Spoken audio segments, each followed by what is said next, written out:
Assalamualaikum warahmatullahi wabarakatuh. Perkenalkan, saya Silvi Azura dengan NPM 2408260133. Di sini saya akan membahas pada blok respiratory yang dimana judul mind mappingnya yaitu tentang asma. Jadi di sini saya akan membahas yang pertama itu definisi dari asma.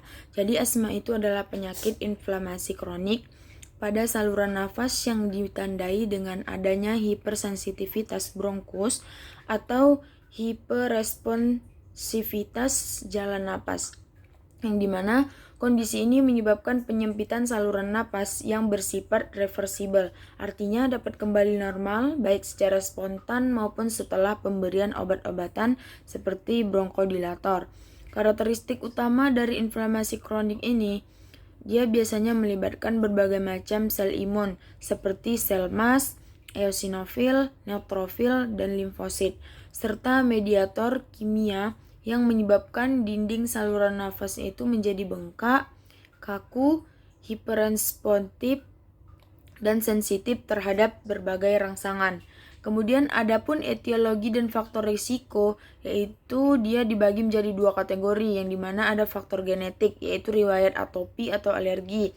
Individu dengan riwayat keluarga yang menderita penyakit alergis seperti dermatitis atopik, retinitis alergi, atau asma, dia memiliki kecenderungan genetik lebih tinggi untuk memproduksi antibodi IgE sehingga berlebihan akibat aktivitas jalur TH2. Kemudian ada faktor lingkungan, yang dimana faktor lingkungan ini bertindak sebagai pemicu yang merangsang saluran napas yang sudah sensitif, yaitu ada alergan inhalan, yaitu debu rumah. Kemudian ada infeksi saluran nafas seperti infeksi virus seperti rhinovirus respiratory syncytial virus atau RSV, atau influenza, yang dimana ini sering menjadi pemicu utama serangan asma akut.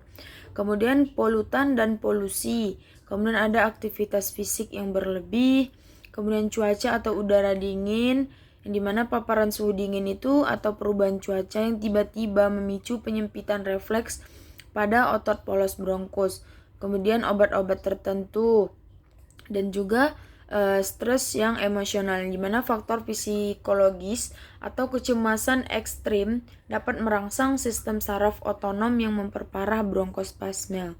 Kemudian selanjutnya itu ada patofisiologi, yang dimana mekanisme penyakitnya, yaitu yang pertama itu ada fase inisiasi, yaitu ketika tubuh terpapar atau faktor pencetus misalnya debu, sel APC-nya itu akan menangkap alergen dan mempresentasikannya ke sel limfosit T helper 2 atau TH2. Yang kedua itu ada aktivitas sel imun, yang dimana sel TH itu melegenkan sitokin yang memicu sel B untuk memproduksi antibodi IgE spesifik. IgE ini kemudian menempel pada permukaan sel mast dan refleks eosinofil. Kemudian pelepasan mediator saat terjadi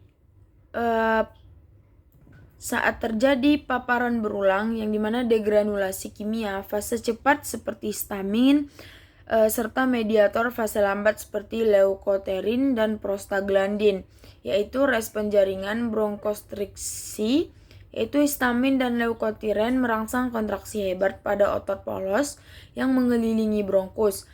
Kemudian ada edema mukosa, yaitu terjadi peningkatan permeabilitas kapiler darah yang menyebabkan dinding saluran nafasnya itu membengkak atau menjadi udem. Kemudian ada hipersekresi mukus, yaitu gelinjar mukosa yang memproduksi lendir yang sangat kental menyumbat lumen jalan napas. Yang terakhir itu ada terjadi penyempitan dramatis pada lumen jalan napas, yang dimana meningkatkan resistensi udara dan menghambat aliran udara ekspirasi. Selanjutnya itu ada manifestasi klinis, yang itu seperti sesak napas, yaitu perasaan bega atau kesulitan menghirup dan menghembuskan udara secara adekuat. Terus ada suara mengi, suara napas bernada tinggi seperti ngi-ngi yang terdengar jelas, terutama pada saat fase ekspresi atau menghembuskan nafas akibat udara yang dipaksa itu melewati saluran yang menyempit. Kemudian ada batuk, ada rasa berat di dada, sensasi seperti dada terikat atau tertekan, kemudian ada ekspresi yang memanjang, kemudian ada tanda serangan berat yang dimana ditandai dengan sianosis atau kebiruan. Biasanya itu pada bibir, pada kuku karena dia kekurangan oksigen. Kemudian ada takipnu yang dimana frekuensi napas kita itu sangat cepat sehingga gelisah, ketidakmampuan berbicara dalam satu kalimat utuh seperti penggunaan otot bantu napas seperti sternocleidomastoideus yang tampak jelas pada leher dan dada. Kemudian cara menegakkan diagnosis yaitu yang pertama dari anamnesis dari anamnesis dulu. Dokter itu mengevaluasi karakteristik gejalanya, kemudian faktor pencetus serta riwayat atopi pasien atau keluarganya. Terus pada pemeriksaan fisik terdapat auskultasi paru. Yang didapatkan itu suara wheezing bilateral. Kemudian uji fungsi paru pada pemeriksaan penunjang spirometri standar emas untuk mengukur volume dan aliran udara paru. Parameter utamanya adalah FE1 dan FEC. Kemudian ada pegflowmeter, alat barometer sederhana untuk mengukur laju aliran udara maksimal saat ekspresi paksa, yang dimana berguna untuk pemantauan mandiri di rumah atau melihat variabilitas harian atau jika variabilitas kurang dari 10% mendukung diagnosis asma. Kemudian ada pemeriksaan tambahan yaitu fototoraks. Fototoraks itu umumnya membersihkan hasil yang normal atau hiperplanvasi pada asma yang stabil, namun dilakukan untuk menyingkirkan diagnosis banding lain. Pemeriksaan laboratorium lainnya juga bisa seperti menilai kadar eosinofil dalam darah tepi atau sputum serta memeriksakan kadar IgA spesifik untuk mengonfirmasi lagi status alergi atau atopinya. Kemudian adapun tata laksananya itu dari non farmako, hindari faktor pencetus seperti edukasi pasien untuk menjauhi diri dari debu, kemudian dari asap rokok, bulu hewan atau makanan pemicu. Kemudian juga pasien itu kita sarankan menjaga pola hidup sehat dan memiliki rencana aksi asma tertulis. Untuk obat farmakologinya bisa kita berikan obat pengontrol jangka panjang, kita kasih kortikosteroid inhalasi, kemudian kita kasih LABA digunakan untuk kombinasi dengan ICS, kemudian obat peredanya itu kita kasih SABA, kemudian kita berikan antikoagulenik jangka pendek, contohnya ipratropium bromida. Kemudian penanganan serangan akut, kalau dia sudah berat kita berikan dia oksigen.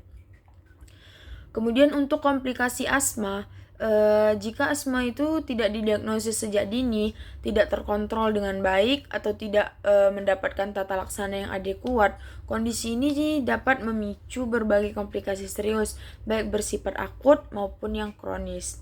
Terus komplikasi yang akutnya itu dia bisa mengancam nyawa, yaitu status asmatikus, gagal napas, barotrauma, dan juga atelektasis. Untuk yang komplikasi yang jangka panjang, dia ada remodeling saluran napas, gangguan tidur, dan penurunan kualitas hidup, sama komplikasi akibat efek samping obat. Untuk prognosis asma, prognosisnya itu biasanya pasien asma sangat bervariasi dan sebagian besar tergantung pada tingkat keparahan penyakit masing-masing, ketepatan diagnosis, kepatuhan pengobatan, serta keberhasilan dalam menghindari faktor pencetus.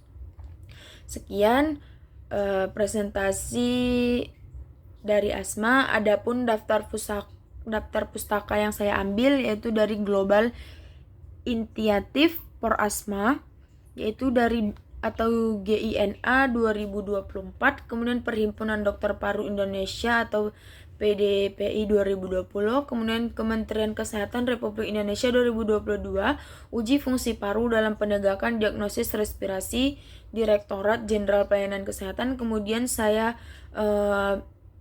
ambil dari Alomedica 2026, penggunaan kortikosteroid inhalasi dosis tinggi pada asma, dan Baratawija KG Regina Miss 2018. Sekian presentasi dari saya sudahi dengan wabillahi taufiq wal hidayah. Wassalamualaikum warahmatullahi wabarakatuh.